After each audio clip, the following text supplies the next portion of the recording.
नमस्कार दोस्तों, मैं सुनील श्रोती स्वागत करता हूं आपका स्टडी आईक्यू एमपीपीएससी के इस ऑनलाइन प्लेटफॉर्म पे। साथियों, जैसा कि आपको पता है कि स्टडी आईक्यू ने आपके लिए शुरू की है एक नई पहल। इस नई पहल का नाम है जिला दर्शन।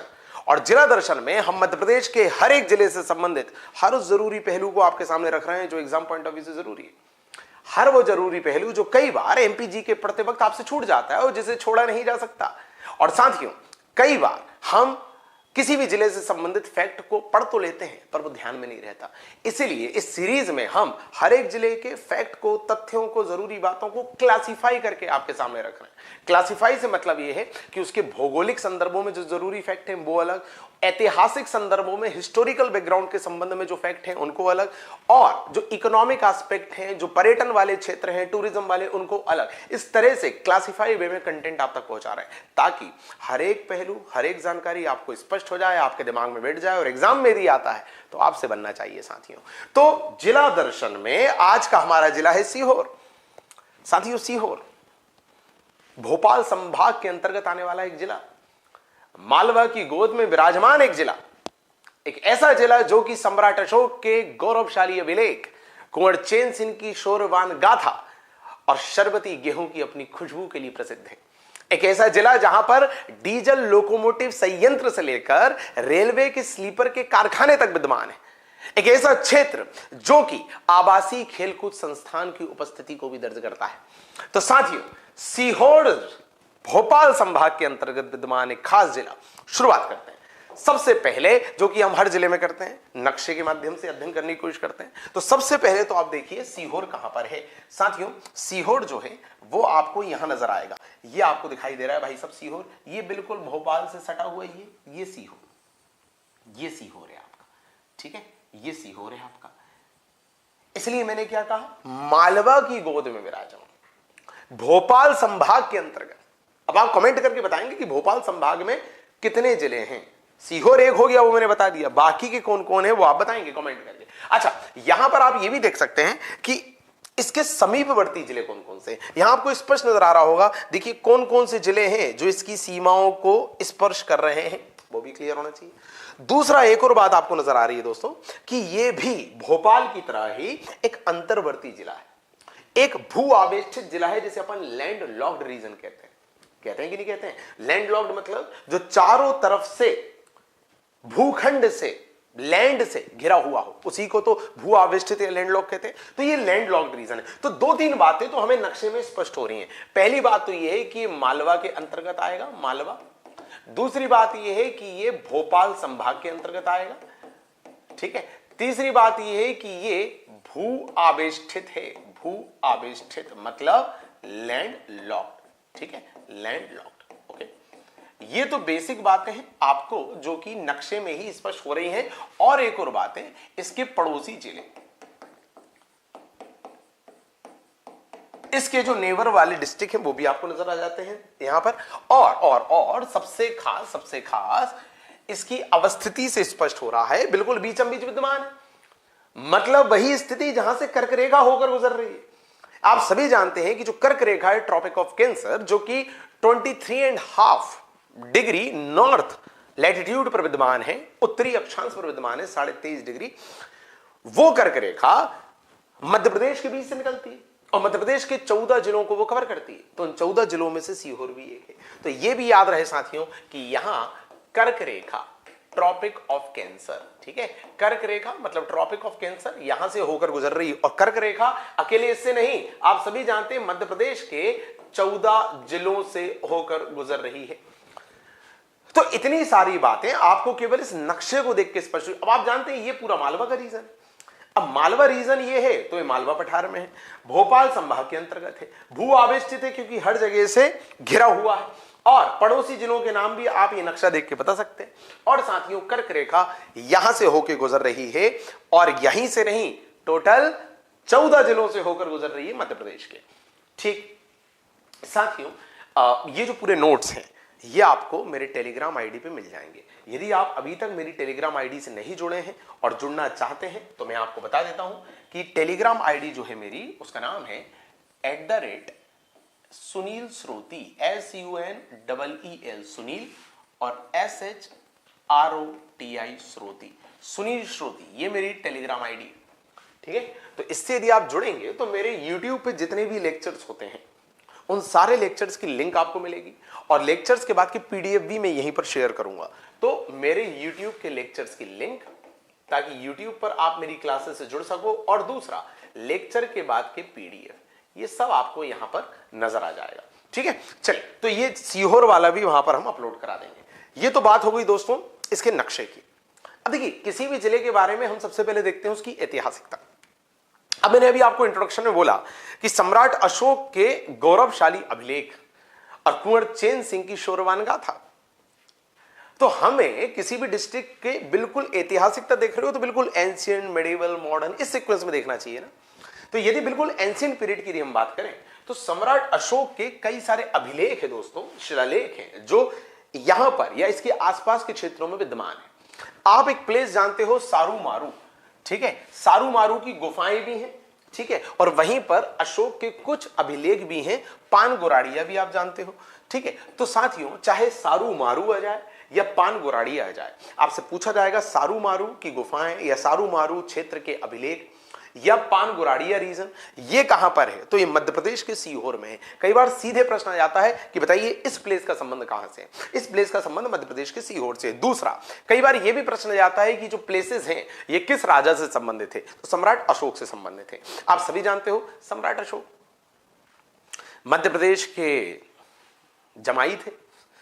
ठीक है, मतलब विदिशा में आप सभी जानते हैं कि एक व्यापारी की पुत्री महादेवी से उन्होंने विवाह किया था।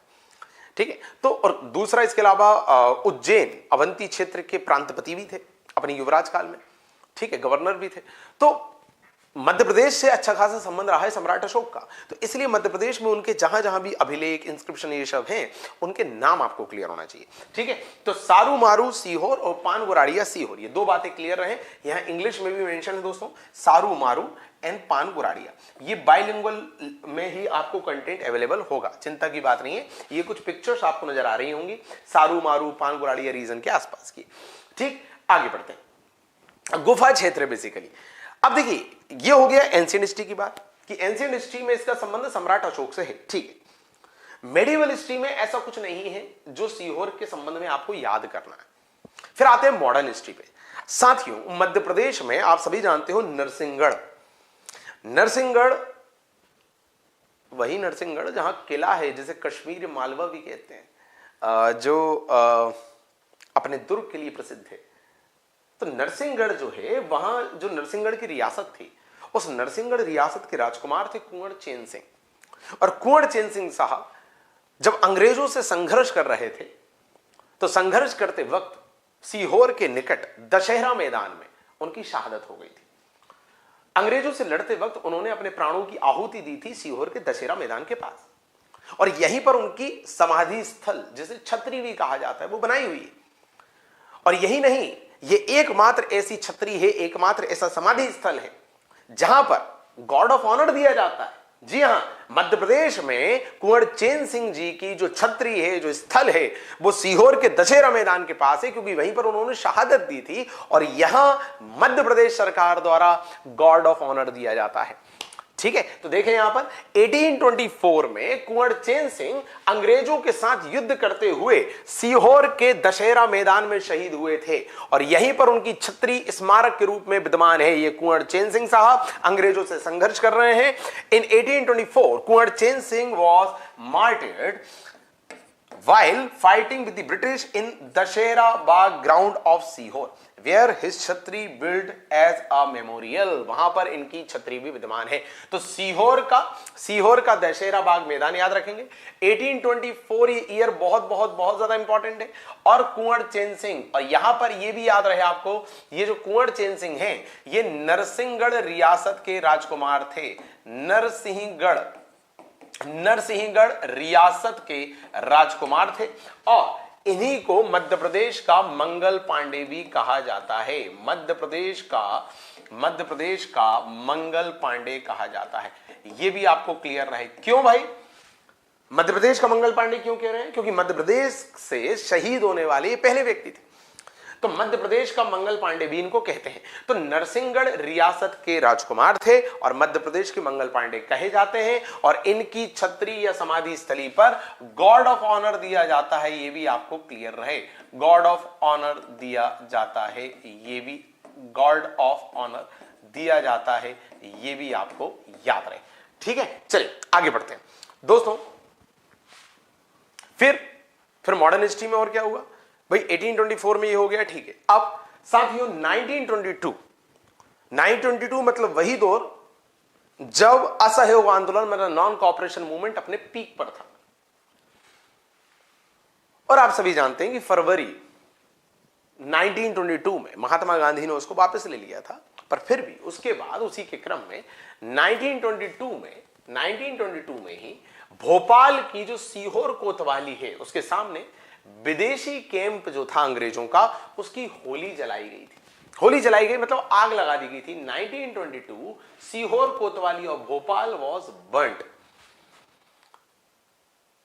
जब असहयोग आंदोलन नॉन कॉपरेशन मूवमेंट अंग्रेजों के खिलाफ पूरे भारतवर्ष में विस्तारित हो चुका था, बिल्कुल शीर्ष पर जा चुका था, उस समय की बात है। 1922 में सीहोर कोतवाली के सामने विदेशी कैंप को आग लगाई गई। सीधे प्रश्न आएगा कि किस स्थान पर विदेशी कैंप में आग लगाई गई थी, तो आप बोलेंगे सीहोर कोतवाली के अंतर्गत। अच्छा, इसके अलावा जब मतलब आजादी के बाद आप सभी जानते हैं 1956 में पहली बार राज्य का पुनर्गठन हुआ। मैंने भोपाल वाले अपने लेक्चर में भी आपको बताया था कि किस तरह स्वतंत्रता के समय मतलब 1947 के समय मध्य प्रदेश ABC 3 अलग अलग कैटेगरीज में बटा हुआ था। मध्य प्रदेश का कुछ हिस्सा कैटेगरी ए में था, पार्ट ए में, कुछ हिस्सा पार्ट बी में था, कुछ हिस्सा पार्ट सी में था। मैंने बताया था भोपाल वाले लेक्चर में। पार्ट ए में महाकौशल, ये आपका विदर्भ, बरार, ये आपका बघेलखंड छत्तीसगढ़ वाला रीजन, ये सब शामिल था।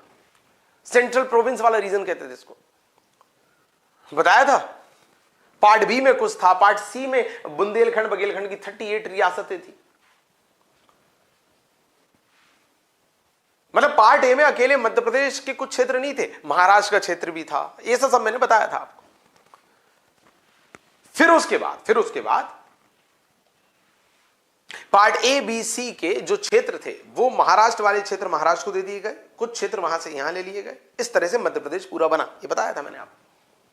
यदि ना देखा हो तो भोपाल वाला लेक्चर जरूर देखें जाके। बट फिर मैंने उसमें एक बात बताई थी कि 1956 मतलब जब राज्य का पुनर्गठन हुआ फजल अली आयोग की रिकमेंडेशन के बाद, आप सभी जानते हैं भारत में 7वां संविधान संशोधन आया था। उस राज्य पुनर्गठन के समय सीहोर एक जिले के रूप में विद्यमान था और भोपाल इसकी तहसील हुआ करता था। देखें क्या लिखा हुआ है कि मध्य प्रदेश का जब गठन 1 नवंबर 1956 में हुआ, उस समय 8 संभाग थे और 43 जिले थे, ये मैंने बताया था। और इन 43 जिलों में इन सब की राजधानी तो भोपाल थी, पर वो राजधानी किसके अंतर्गत आती थी? सीहोर जिले के अंतर्गत आती थी।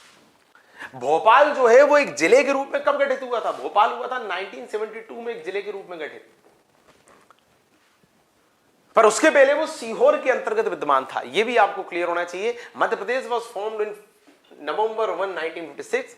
यहां पर 8 डिवीजन थे, 43 डिस्ट्रिक्ट थे और कैपिटल सबकी क्या थी? कैपिटल सबकी थी भोपाल। और यहां पर तहसील ऑफ सीहोर डिस्ट्रिक्ट। भोपाल किसकी डिस्ट्रिक्ट थी? सीहोर। भोपाल सीहोर डिस्ट्रिक्ट की तहसील। ओके। तो साथियों, यदि हम हिस्टोरिकल पॉइंट ऑफ व्यू से देखें तो हमने क्या देखा? सबसे पहले एंशिएंट हिस्ट्री, जहां सम्राट अशोक के सारू मारू और पान गोराड़िया सीहोर में है।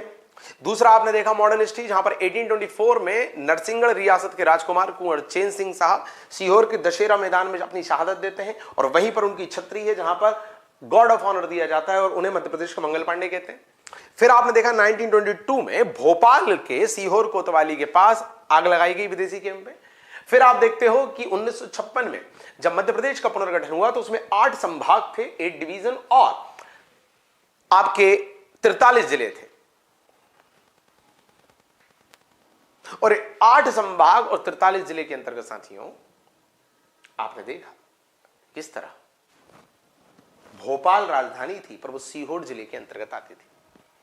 ओके। और भोपाल जो है वो खुद जिला कब बना? 72 में। राजधानी पहले बन गया था पर जिला 72 में बना। ठीक है। तो भोपाल जो मध्य प्रदेश की राजधानी है, वो जिला बनने के पहले किस जिले के अंतर्गत आता था? अपने सीहोर के ही अंतर्गत आता था। ठीक, अब यहां पर अगला जो सेक्शन है वो है पुरातात्विक स्थल। भाई यहां पर कई पुरातात्विक स्थल है जिसकी अभी हम पीछे भी चर्चा कर चुके हैं। एक तो सारू मारू की तो चर्चा कर चुके हैं, सारू मारू की गुफाएं भी सीहोर में है, और हथनोरा भी सीहोर में है। इसकी खोज HD सांकलिया ने की थी। ये नाम बहुत बहुत बहुत इंपॉर्टेंट है, और ये भी याद रखना कि इसी हथनोरा में साथियों हाथी का कपाल भी मिला है।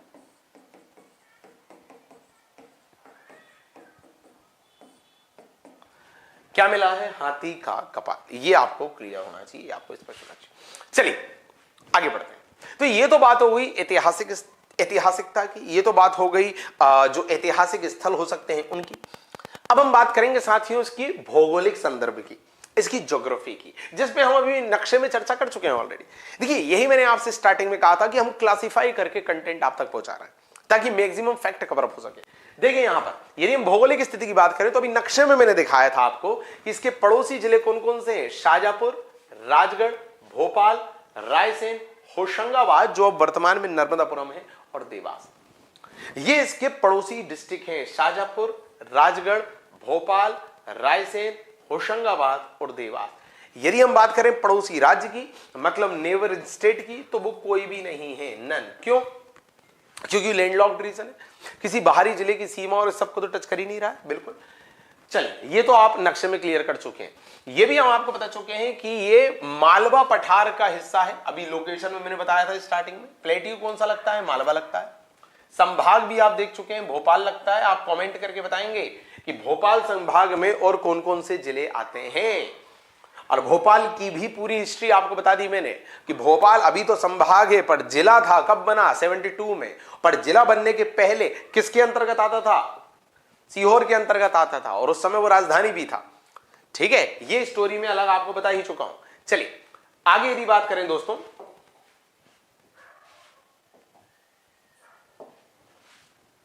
आगे यदि हम बात करें, एक सेकेंड,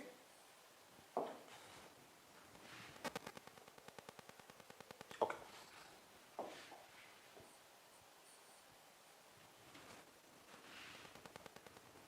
चलिए ऐसा ही ठीक है, मुझे लग रहा था लाइट कम है। चलिए इसके अलावा यदि हम इसकी तहसील की बात करें तो तहसील में आष्टा, जावर, इछावर, नरसुल्लगंज, ये नसरुल्लगंज का नाम अब भेरुंदा हो गया है, ये भी क्लियर हो आपको, बुधनी और रेहटी, ये सब इसकी तहसीलें हैं दोस्तों। ठीक है, ये सारी तहसीलें कई बार आ जाता है कि बताइए ये जो स्थान है, ये जो तहसील है किस जिले के अंतर्गत आती है? तो आष्टा, जावर, इछावर, नसरुल्लगंज मतलब भेरुंदा, बुधनी और रेहटी, ये सब इसी के अंतर्गत आएगा। यदि हम बात करें कर्क रेखा की, ट्रॉपिक ऑफ कैंसर, तो हम अभी डिस्कस कर चुके हैं कि इसके बिल्कुल मध्य से गुजर रही है कर्क रेखा, और कर्क रेखा मध्य प्रदेश में टोटल 14 जिलों से गुजर रही है, ये भी हम देख चुके हैं। यदि हम बात करें नदियों की तो यहां पर नेवस, पार्वती नदी, कोलार नदी, अब देखिए जो नेवस है वो आष्टा में है, पार्वती नदी भी आष्टा, और कोलार, बिल्की गंज, ठीक है, ये सब सीहोर के अंतर्गत आएगा। तो दोस्तों ये आपको क्लियर हो कि जो आपके आष्टा क्षेत्र है, उस आष्टा क्षेत्र में जो नेवस और पार्वती नदी है, ठीक है, वो आपको पता होना चाहिए कि नेवस और पार्वती नदी का संबंध किससे। अब बात जब नदी की हुई तो यहां पर वाटरफॉल भी देखना पड़ेगा। वाटरफॉल मतलब जहां पर ऊंचाई से पानी गिर रहा है झरने की तरह, ठीक है, और बह रहा है, तो उसमें एक प्रमुख वाटरफॉल है, एक प्रमुख जलप्रपात है कलियादेव। साथियों ये सीप नदी पर है, तो नदी भी पता होनी चाहिए, ठीक है, सीप नदी और कलियादेव वाटरफॉल है, और ये सब सीहोर के अंतर्गत आता है। बाकी यहां पर एक अभ्यारण्य मतलब जो आपका सेंचुरी होता है वो भी प्रस्तावित था, सरदार पटेल, ठीक है। तो सरदार पटेल वन्यजीव अभ्यारण्य आपसे पूछा जाएगा, तो सरदार पटेल वन्यजीव अभ्यारण्य जो है आप सीहोर ही लगाएंगे। तो साथियों नदी भी हो गई, वाटरफॉल भी हो गए, अभ्यारण्य भी हो गए, परियोजना देख लेते हैं कौन कौन सी ऐसी परियोजना मतलब प्रोजेक्ट हैं जो सीहोर से संबंधित हैं। परियोजना या प्रोजेक्ट क्या होते हैं? जहां पर नदियों पे आप कई सारे योजनाएं निर्मित करते हो, नदी के पानी के माध्यम से बिजली पैदा करना, नदी के पानी को नहर के माध्यम से खेत तक और गांव तक पहुंचाना, ऐसे कई सारे आप काम करते हो। मतलब बिजली उत्पादन, सिंचाई के लिए प्रयोग करना, तो यहां उसी को परियोजना के अंतर्गत लिया जाता है। तो एक सनकोटा, एक मोगर खेड़ा, एक कान्या खेड़ी, एक मोगरा और एक कोलार। ठीक है, तो सनकोटा, मोगर खेड़ा, कन्या खेड़ी, मोगरा और कोलार, ये कुछ परियोजनाएं हैं जो इसके अंतर्गत आएंगी दोस्तों। और 1979 में विश्व बैंक के सहयोग से कोलार नदी पे इसको शुरू किया गया था। किसको? कोलार परियोजना। तो कोलार परियोजना जो है इसमें विश्व बैंक का सहयोग है, विश्व बैंक का समर्थन है, ये भी आपको क्लियर होना चाहिए। तो दोस्तों परियोजना में ये सीधे नाम याद कर रहे हैं, सीधे नाम याद करना है, सनकोटा, मोगर खेड़ा, कन्या खेड़ी, मोगरा, कोलार। ये परियोजना कहां पर है? आप बोलेंगे सीहोर में। इसके अलावा यदि हम बात करें कृषि उत्पाद की, तो अभी मैंने अपने इंट्रोडक्शन में ही बोला था कि चूंकि ये मालवा पठार क्षेत्र के अंतर्गत आ रहा है, काली मिट्टी वगैरह है, तो गेहूं वगैरह का उत्पादन अच्छा खासा होता है। और मालवा गेहूं के लिए भी जाना जाता है, कपास के लिए, गेहूं के लिए मालवा अच्छा खासा जाना जाता है। तो सीहोर दोस्तों, यहां पर शरबती गेहूं बहुत अच्छा होता है। शरबती गेहूं साथियों, कभी भी पूछा जाएगा कि शरबती गेहूं, शरबती वीट कहां का प्रसिद्ध है, तो आप बोलेंगे सीहोर का प्रसिद्ध है। ठीक है, इसके अलावा अब यहां पर चूंकि उपज अच्छी हो रही है, उत्पादन अच्छा हो रहा है, मालवा पठार के अंतर्गत आ रहा है, तो इस संबंध में कई सारे रिसर्च सेंटर, अनुसंधान केंद्र भी विद्यमान है। तो गेहूं तो शरबती वाला प्रसिद्ध है यहां का, पर यहां पर दलहन शोध तकनीकी प्रसार केंद्र है और सूखे क्षेत्र में कृषि संबंधित शोध के लिए अंतर्राष्ट्रीय केंद्र भी। रिसर्च ऑन पल्स क्रॉप, और दूसरा international centre for agricultural research in dry region. Dry region में एग्रीकल्चरल रिसर्च के लिए एक इंटरनेशनल सेंटर है। तो कभी भी पूछा जाए कि भाई ड्राई रीजन जो होता है, जो सूखा क्षेत्र होता है, वहां पर कृषि से संबंधित रिसर्च करना हो तो उसका सेंटर कहां पर है। दूसरा क्वेश्चन पूछा जाए दलहन से संबंधित, पल्सेस से संबंधित जो सेंटर है रिसर्च का, वो कहां पर है। और बाकी ये शरबती गेहूं तो है ही। ठीक, तो सीहोर का यदि आप कृषिगत संबंध में देखो तो दिमाग में बिठा के रखना, शरबती गेहूं, दूसरा दाल से संबंधित रिसर्च सेंटर, और तीसरा जो ड्राई प्लेस होते हैं, जो शुष्क क्षेत्र होते हैं, वहां पर कृषि से संबंधित अनुसंधान, ये भी यहां पर होता है। ठीक है, इसके अलावा अब बात करेंगे उद्योग की। तो दोस्तों यहां पर अभी मैंने स्टार्टिंग में बताया था कि रेलवे स्लीपर का कारखाना। रेलवे स्लीपर क्या होता है? जो पटरी के नीचे जो एक पट्टी बनाई जाती है, जिससे जो रेलवे की पटरी है वो व्यवस्थित रहे, वो स्थिर रहे। रेलवे की पटरी को स्थिर और व्यवस्थित रखने के लिए पटरियों के नीचे जो लकड़ी और सीमेंट वगैरह की जो पट्टी बनाई जाती है, ताकि वो पटरी यहां वहां ना जाए, स्थिर रहे, उसे स्लीपर कहते हैं। तो ये बनाने का कारखाना बुधनी में है और बुधनी सीहोर के अंतर्गत आता है। दूसरा यहां पर डीजल लोकोमोटिव संयंत्र है। डीजल लोकोमोटिव मतलब डीजल से चलने वाला एक ऐसा वाहन, एक ऐसी गाड़ी जो कि रेल और दूसरी चीजों को खींच के ला सके। ओके, इसके अलावा यहां पर चीनी मिल भी है। दोस्तों भोपाल चीनी मिल कहां पर है? तो भोपाल चीनी मिल भोपाल में नहीं है, भोपाल शुगर मिल सीहोर में है। रेलवे स्लीपर मैंने आपको बताया, रेलवे स्लीपर का मतलब होता है ये बुधनी में है, बुधनी सीहोर के अंतर्गत ही आता है। रेलवे स्लीपर मतलब होता है, देखिए मैं आपको पिक्चर भी दिखा दे रहा हूं, ये देखिए,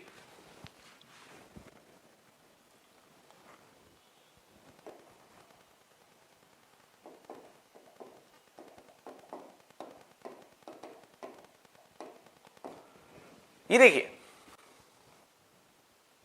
ये देखिए, ये देखिए, ये रेलवे की जो पटरी बिछाई गई, इस रेलवे पटरी के नीचे जो ये बनाया गया ये बेस, ताकि पटरी स्थिर रहे, ये स्लीपर है। ये देखिए, ये जो बेस बनाए गए ताकि रेलवे की पटरी को ऐसा बांध के रखा जा सके। ये देखिए, ये रेलवे पटरी गई, उसके नीचे ये बने हुए, इसे स्लीपर कहते हैं। ठीक है, तो रेलवे स्लीपर जो है ये क्या होते हैं, देखो वही लिखा हुआ है, a rectangular support placed under the rail perpendicular to them to distribute the weight and the vibration of the train, maintaining the gauge and ensure the smooth safe operation। ठीक है, मतलब एक आयताकार समर्थन होता है रेल के नीचे, पटरी के नीचे, उसके लंबवत रखा जाता है ताकि ट्रेन के वजन और कंपन को वितरित किया जा सके। ट्रेन का जो वजन है वो बढ़ जाता है पूरे, और जो पटरी वगैरह है वो डिस्टर्ब नहीं होती। ठीक है। तो रेलवे की पटरी के नीचे जो ये आयताकार ये बने हुए हैं बॉक्स, उसको बांध के रखने की, ठीक है, ये है स्लीपर। और ये रेलवे स्लीपर जो है इसका कारखाना भी दोस्तों कहां पर है, बुधनी में है। और बुधनी जो है कहां के अंतर्गत आ रहा है, बुधनी आपका सीहोर के अंतर्गत आ रहा है, ठीक है। और दूसरा डीजल लोकोमोटिव संयंत्र, मतलब डीजल लोकोमोटिव प्लांट, ये भी सीहोर में। डीजल लोकोमोटिव मतलब ये हो गया कि जो वाहन है जो डीजल वगैरह से चल रहा है, देखो एक होता है भाप से चलने वाला स्टीम से, एक होता है डीजल से चलने वाला। अब वो क्या करता है, वो बाकी दूसरी चीजों को खींच के लाने आगे ले जाने में काम आता है। डीजल लोकोमोटिव संयंत्र ये भी कहां पर है, यहीं पर है। इसके अलावा जो दौलत राम है निजी कंपनी, वो भी यहीं पर है। रेलवे इक्विपमेंट यूएस के सहयोग से बना, वो भी सीहोर में है। और डीजल लोकोमोटिव संयंत्र सीहोर के शेरपुर में, ये शेरपुर याद रखना थोड़ा इंपॉर्टेंट है, ठीक है। तो पहला डीजल लोकोमोटिव प्लांट कहां पर है, कहां पर है, शेरपुर। दौलत राम प्राइवेट कंपनी कहां पर है, सीहोर। और रेलवे के इक्विपमेंट बनाने से रिलेटेड भी जो कारखाने हैं वो सीहोर में है, यूएसए के सपोर्ट से बने। तो सीहोर अपने आप में बड़ा खास है भाई। सीहोर को आप बिल्कुल ऐसे छोटा जिला मान के फॉर ग्रांटेड नहीं कर सकते, मतलब आप हल्के में नहीं ले सकते उसको कि क्या ही होगा। कितने सारे जरूरी फैक्ट हैं यहां पर। आपकी खेती से रिलेटेड सरबती गेहूं है, दाल के अनुसंधान का केंद्र है। इसके अलावा शुष्क क्षेत्र मतलब ड्राई प्लेस जो है कृषि का, वहां पर रिसर्च करने का सेंटर भी। उद्योग में आपने देख लिया भोपाल चीनी मिल यहां पर है, दौलत राम निजी कंपनी यहां पर है, आपने देख लिया डीजल लोकोमोटिव संयंत्र है, आपने देख लिया स्लीपर बनाने का कारखाना है, ये सब है यहां पर। इसके अलावा एक जिला एक उत्पाद, मैं आपको भोपाल वाले लेक्चर में भी बता चुका हूं, जिन्होंने नहीं देखा भोपाल वाला लेक्चर जरूर देखें। मैंने आपको बताया था कि देखो यार कोई भी प्लेस किस भौगोलिक स्थिति में, मतलब किस ज्योग्राफिक लोकेशन पे, उस तरह का वहां क्लाइमेट होता है, मतलब जलवायु। और जैसा क्लाइमेट होता है उस तरह की वहां पर सॉइल, एटमॉस्फेरिक कंडीशन, टेम्परेचर, ये सब होता है। और जैसा सॉइल, एटमॉस्फेरिक कंडीशन ये सब होता है, उस तरह के प्रोडक्ट वहां पाए जाते हैं ज्यादा। और फिर उसी तरह के प्रोडक्ट की चीजें फिर बनती हैं। मतलब हर क्षेत्र के अपने कुछ खास प्रोडक्ट होते हैं जो वहां की खासियत होते हैं और जो कहीं ना कहीं वहां की जलवायु, क्लाइमेट की देन होते हैं, ठीक है। तो हर जिले की अपनी भौगोलिक स्थिति के हिसाब से, हर जिले की अपनी ज्योग्राफिक कंडीशन के हिसाब से वहां कुछ खास होता है। और जिस तरह का खास रिसोर्स या रॉ मटेरियल वहां होता है उस तरह के प्रोडक्ट बनते हैं। तो उन प्रोडक्ट को उस जिले की आइडेंटिटी के रूप में प्रोजेक्ट किया जाता है एक योजना के तहत, उसे बोलते हैं एक जिला एक उत्पाद। एक जिला एक उत्पाद मतलब कोई उत्पाद, कोई प्रोडक्ट किस जिले का खास है, किसी उत्पाद, किसी प्रोडक्ट की आइडेंटिटी उस जिले के साथ रिलेट करके बताने के लिए एक जिला एक उत्पाद का हम प्रयोग करते हैं। और यदि हम सीहोर की बात करें तो सीहोर के लकड़ी के खिलौने और हस्तशिल्प, मतलब वुडन टॉय एंड हैंडक्राफ्ट, मतलब हाथ से बने हुए शिल्प, ये देखिए लकड़ी के खिलौने, ये बड़े प्रसिद्ध हैं। क्योंकि यहां जिस तरह के संसाधन, रिसोर्सेज अवेलेबल हैं, उस तरह के प्रोडक्ट यहां पर बन रहे हैं और ये प्रोडक्ट सीहोर की पहचान है। तो सीहोर की पहचान के रूप में इन प्रोडक्ट को प्रोजेक्ट किया गया एक जिला एक उत्पाद की योजना में। तो कभी पूछा जाए कि एक जिला एक उत्पाद में सीहोर के कौन से प्रोडक्ट हैं, तो आप बताएंगे कि भाई लकड़ी के खिलौने हैं बच्चों के और हस्तशिल्प है। हस्तशिल्प मतलब हाथ से आपने शिल्पकारी की है। हर जिले में देखते हैं प्रमुख व्यक्तित्व। साथियों, शिवराज सिंह चौहान जी मध्य प्रदेश के मुख्यमंत्री रहे, वर्तमान में तो नहीं है मुख्यमंत्री, वर्तमान में तो मोहन यादव जी हैं। पर शिवराज सिंह चौहान जो हैं वो मध्य प्रदेश के मुख्यमंत्री तो हैं, पर उनका जन्म कहां हुआ था दोस्तों, देखें जरा। यहां पर जन्म हुआ था जेतगांव। जेतगांव आता है बुधनी में और बुधनी भी सीहोर के अंतर्गत है। तो सीहोर से जुड़े हुए हैं शिवराज सिंह चौहान। अब शिवराज सिंह चौहान के बारे में जरूरी बातें क्या हैं, तो जरूरी बातें ये हैं दोस्तों कि ये शिवराज सिंह चौहान साहब जो हैं, ये पहली बात तो जेतगांव, बुधनी, सीहोर में जन्म लिए। 4 बार शपथ लेने वाले, मतलब सबसे लंबे समय तक मुख्यमंत्री रहने वाले व्यक्ति हैं मध्य प्रदेश के। और इनके नाम एक और रिकॉर्ड है कि 30 दिन तक मंत्री परिषद के बिना इन्होंने कार्य किया था। ये प्रदेश के एकमात्र ऐसे मुख्यमंत्री हैं जिन्होंने 30 डेज अपनी सरकार चलाई without the council of minister. कब? कोरोना के टाइम पे। आपको याद होगा कांग्रेस की सरकार गिर गई थी, शिवराज मतलब बीजेपी की सरकार बन गई थी और फिर कोरोना लॉकडाउन लग गया था। और उस दौरान शिवराज सिंह चौहान ने 30 दिन तक बिना मंत्रियों के पूरा सब कुछ संभाला था। याद होगा आपको। तो 30 दिन तक बिना मंत्रिपरिषद के कार्य करने वाले मध्य प्रदेश के एकमात्र मुख्यमंत्री हैं और इनका विधानसभा क्षेत्र भी बुधनी ही था, जो कॉन्स्टिट्यूएंसी होती है। तो बुधनी के जेतगांव में ही पैदा हुए, बुधनी ही इनका विधानसभा क्षेत्र भी था, 4 बार मुख्यमंत्री रहे, 30 दिन तक बिना काउंसिल ऑफ मिनिस्टर के काम करने वाले एकमात्र मुख्यमंत्री थे। इन्होंने एक पुस्तक भी लिखी, बढ़ता मध्य प्रदेश। यदि मैं वर्तमान की बात करूं तो वर्तमान में केंद्रीय कृषि और ग्रामीण विकास मंत्री और सांसद हैं विदिशा से सांसद हैं और केंद्र में मंत्री हैं। सेम बातें यहां पर इंग्लिश में भी लिखी हुई हैं हमारे इंग्लिश मीडियम के साथियों के लिए। CM who worked without the council of minister for 30 days, the only chief minister of the state to be sworn in for 4th time, जेत विलेज बुधनी सीहोर से ये हैं, बढ़ता मध्य प्रदेश इनकी बुक है और अभी फिलहाल ये प्रेजेंट टाइम में मिनिस्टर ऑफ एग्रीकल्चर और फार्मर वेलफेयर है और मिनिस्टर ऑफ रूरल डेवलपमेंट भी इनके अंतर्गत आता है, मतलब ग्रामीण विकास मंत्रालय, और MP है फिलहाल विदिशा से। तो चूंकि सीहोर में जन्मे थे, सीहोर के बुधनी में, और सीहोर के बुधनी को ही विधानसभा क्षेत्र बनाया था, तो आपको पता होना चाहिए।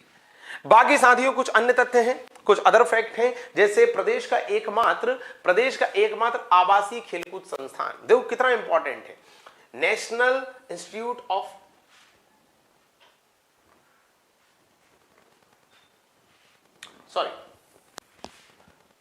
Residential sports institute. देखो आवासीय खेलकूद संस्थान क्या होता है, रेसिडेंशियल स्पोर्ट इंस्टीट्यूट क्या होता है, जहां पर हमारे खिलाड़ी रहते भी हैं और खेलकूद से रिलेटेड, स्पोर्ट्स से रिलेटेड ट्रेनिंग और प्रशिक्षण भी प्राप्त करते हैं, इसलिए तो नाम पड़ा आवासीय। आवासीय मतलब रेसिडेंशियल, कि रहो भी, उनके खाने पीने की, रहने की पूरी व्यवस्था होती है और वहीं पर उन्हें ट्रेनिंग भी मिलती है, ठीक है। और यहां पर दोस्तों देश का पहला राष्ट्रीय मानसिक स्वास्थ्य पुनर्वास संस्थान भी है। Countries first national institute of mental health rehabilitation, पुनर्वास। बाकी कुंवर चैन सिंह की छतरी यहां पर है, अभी हम स्टार्टिंग बता चुके हैं, जिन्हें मध्य प्रदेश का मंगल पांडे कहते हैं, और हमने आपको बताया था कि एकमात्र समाधि है जहां पर 2015 से गार्ड ऑफ ऑनर दिया जा रहा है। तो आपको पता रहे कि गार्ड ऑफ ऑनर दिया तो जा रहा है, पर कब से? 2015 से सिंस 2015, ठीक है। ये उसका पिक्चर है, कुंवर चैन सिंह साहब की छतरी का स्थान, और यहां गार्ड ऑफ ऑनर दिया जाता है उनके सम्मान में। इसके अलावा साथियों एक और वन लाइनर फैक्ट है कि एवरेस्ट को फतेह करने वाली पहली महिला मेघा परमार सीहोर से, मध्य प्रदेश की पहली महिला, first women to climb Mount Everest, Megha Parmar from Sehore, जिन्होंने माउंट एवरेस्ट को फतेह किया, मध्य प्रदेश की एकमात्र महिला। बाकी प्रधानमंत्री फसल बीमा योजना की शुरुआत भी सीहोर से हुई थी 18 फरवरी 2016। बहुत प्रसिद्ध योजना है, आप मुझे बताएंगे कमेंट करके कि किसानों को क्या लाभ मिलता है उसमें, कमेंट करके आप बताएंगे। प्रधानमंत्री फसल बीमा योजना 2016 से शुरू हुई, बहुत इंपॉर्टेंट योजना है, और कहां से शुरू हुई? सीहोर से। देख रहे हो सीहोर के कितने जरूरी फैक्ट मैं आपके लिए लेके आया हूं, पर आप कमेंट करके बताएंगे कि प्रधानमंत्री फसल बीमा योजना का उद्देश्य क्या है, इसमें क्या लाभ मिलता है। तो साथियों इस तरह से सीहोर को ऐतिहासिक, भौगोलिक, पर्यटन, उद्योग, कृषि, ऐसे अलग अलग एस्पेक्ट में बांट के मैंने आपके सामने रखा। आशा है, उम्मीद है आपको यहां पर बहुत जरूरी इंफॉर्मेशन मिली होंगी, कई ऐसी बातें भी जानने को मिली होंगी जो आपके लिए नई होंगी। हमारे प्रयास आपको कैसे लग रहे हैं कमेंट करके अपना फीडबैक जरूर दें। लेक्चर पसंद आए तो लाइक कर दिया करें और बाकी साथियों तक शेयर जरूर करें। साथियों मैं फिर रिपीट कर दूं, मेरे सारे नोट्स आपको मेरी टेलीग्राम आईडी पे मिलेंगे, @सुनील श्रोती SUNEELSHROTI। आप इस टेलीग्राम आईडी से जुड़े। यहां पर यूट्यूब पर मेरे सारे लेक्चर्स के लिंक और मेरे लेक्चर्स के बाद के PDF आपके लिए उपलब्ध होंगे। Thank you so much.